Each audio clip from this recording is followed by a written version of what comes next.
Olá, minhas crianças, bom dia. Conforme combinado, vamos fazer aí então o segundo capítulo da nossa historinha, um passeio pela África. Lembrando que vamos fazer o capítulo Tombouctou, e Tombouctou é uma cidade também da África, onde as crianças vão chegar agora. No capítulo passado, eles atravessaram o deserto de Saara e chegaram aí no município, Foram recebidos aí até com festas. Vamos ver agora então o segundo capítulo, beleza? E aquela viagem não terminava por ali não.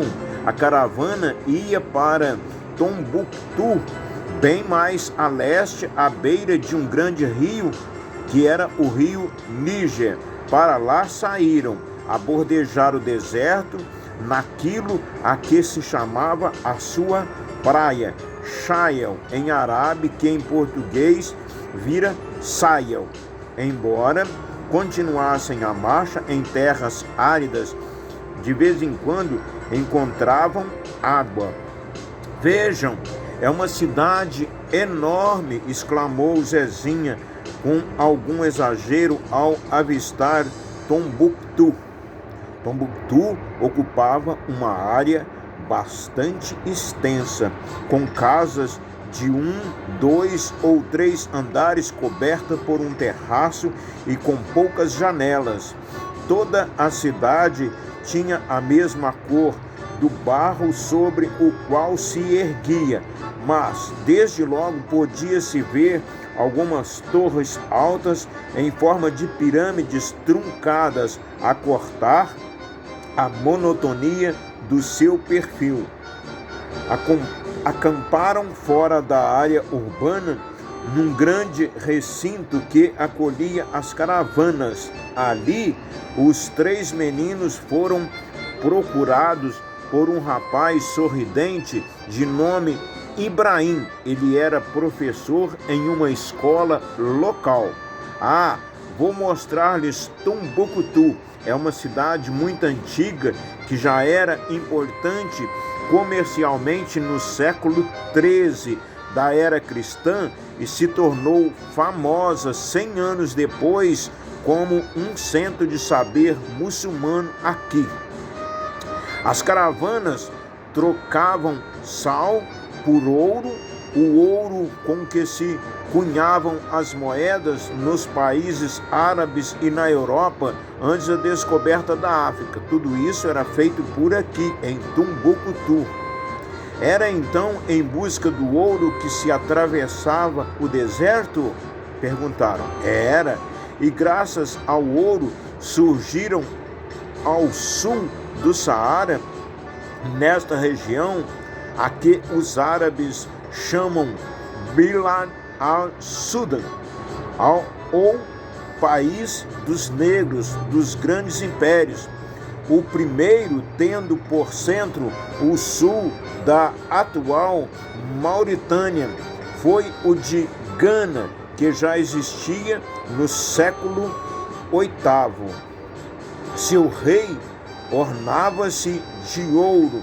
De ouro eram as espadas e os escudos cerimoniais de sua guarda de honra.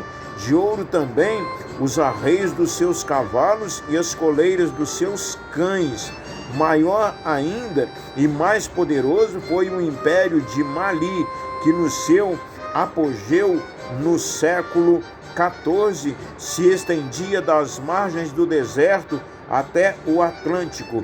Tombouctou fez parte desse império.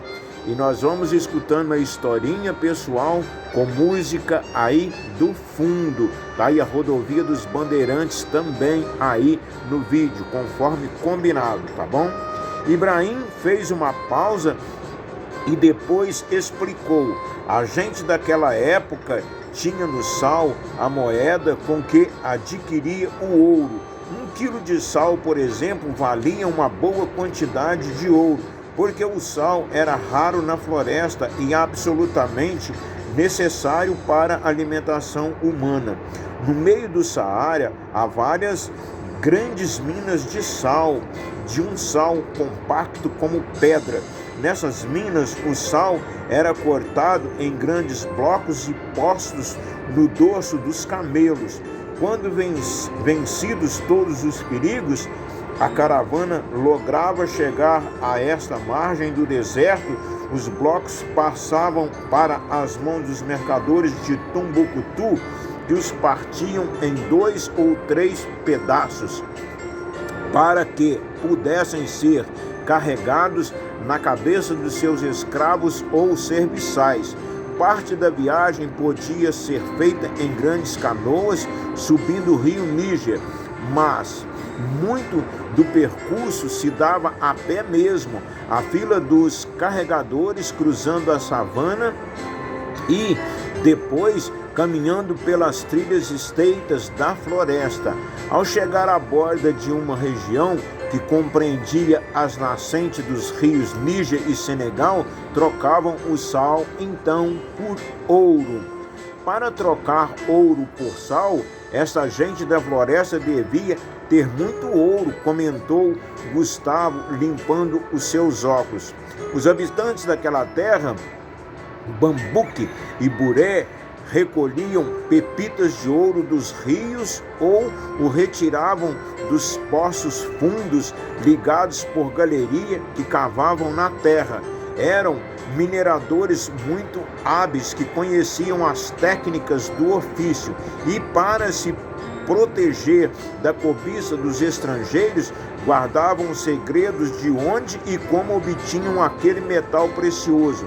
Daí que alguns autores árabes da época pensassem que o ouro fosse uma raiz como a cenoura, uma raiz que se colhia ao pôr do sol.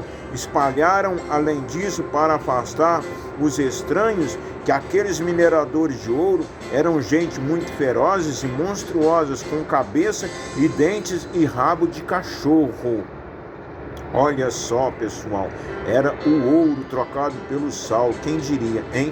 Ainda existe ouro na região? Perguntou Zezinha. Existe, porém pouco, quase nada, quando comparado ao que existia na época de Mansa Musa, um rei de Mali, que, muçulmano piedoso, fez a peregrinação até Meca, nossa cidade sagrada, por volta de 1324. Acompanhado por milhares de súditos, soldados e escravos, levou para pagar suas despesas 100 camelos, todos carregados de muito ouro. Ah, eu conheço esse nome, Mansa, exclamou Inácio. O meu avô me contou a história ouvida do seu avô, que era africano, de um rei mandinga chamado Mansa, que não se conformava que seus domínios terminassem nas praias do Atlântico. Se havia esta margem, devia existir uma outra do outro lado das águas, pois todos os rios eram assim. Mandou preparar 200 canoas, cada uma delas escravadas num só tronco de árvore, e lhes deu ordem de atravessar o mar. Só uma delas voltou para dizer que as demais haviam se afundado no oceano. Esse foi um outro Mansa, esclareceu Ibrahim, pois Mansa quer dizer rei. Chamou-se Mohamed e antecedeu Musa. Pois bem, esse Mansa, Mohamed, organizou uma nova expedição ainda maior, de 2.000 canoas, entregou o poder a Musa, despediu-se da sua gente e partiu ele próprio em busca de outra margem do Atlântico. O meu avô me explicou que suas canoas, embora pudessem ser enormes, não tinham velas nem flutuadores laterais, como os das embarcações das ilhas do Pacífico. Devem ter sido tragadas pelo mar, prosseguiu Inácio. Mas que bom seria se ao menos uma delas tivesse sido arrastada pelas águas até as praias do nosso Brasil, exclamou Zezinha. Já estou vendo os índios acudindo os africanos quase mortos de sede e da pele queimada do sol. Os 3 garotos foram andando atrás de Ibrahim pelas ruas regulares de Tombuctu a observar o casario bastante semelhante ao que tinham visto em Marrocos antes da travessia do deserto do Saara. As pessoas também se vestiam de maneira semelhante, com albornozes ou longos camisolões. A cabeça deles era coberta por um turbante, gorro ou fez, que é um barrete vermelho. A diferença é que quase todos eram negros. Esta é a mesquita mais antiga da cidade. E Ibrahim apontou então para uma torre em forma de pirâmide erguida e truncada, de cujas paredes saíam horizontalmente numerosos pedaços de pau. Ué, por que as traves saem da parede? Indagou Gustavo. Que coisa mais esquisita. Não são apenas traves de sustentação, explicou Ibrahim. São também uma espécie de escada exterior, e apontou com o dedo. Os prédios em Tombuctu são feitos de tijolos e revestidos com barro cuidadosamente alisado. Chove pouco nesta região, as casas não precisam de ser cobertas de palha e são encimadas por terraço. Esses estão cercados por muitos altos para preservar a intimidade das famílias, uma vez que é nos terraços que muitas das tarefas caseiras se realizam. Com o tempo e a ação do sol e das raras chuvas e dos ventos, as paredes racham e nelas se abrem buracos. Então é preciso que periodicamente reboque-as de novo. Esses paus salientes servem como escada para os trabalhadores que disso se encarregam.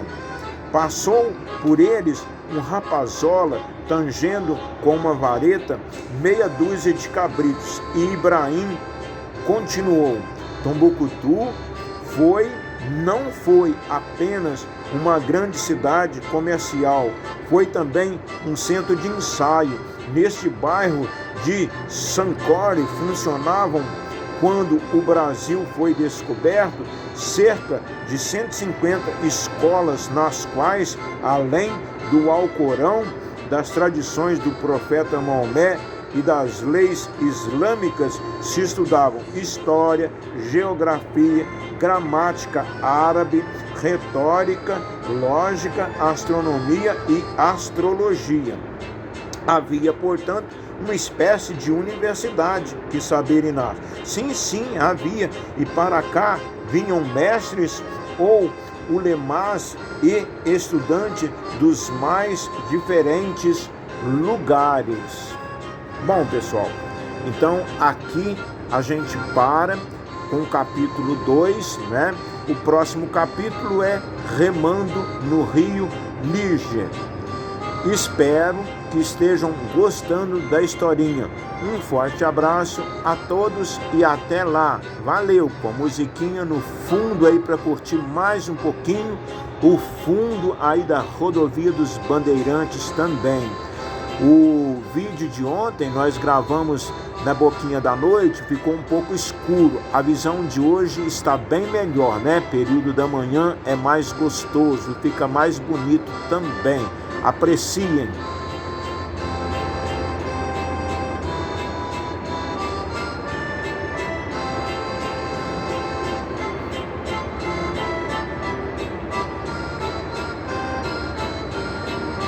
Valeu, gente, aquele abraço, tchau, tchau.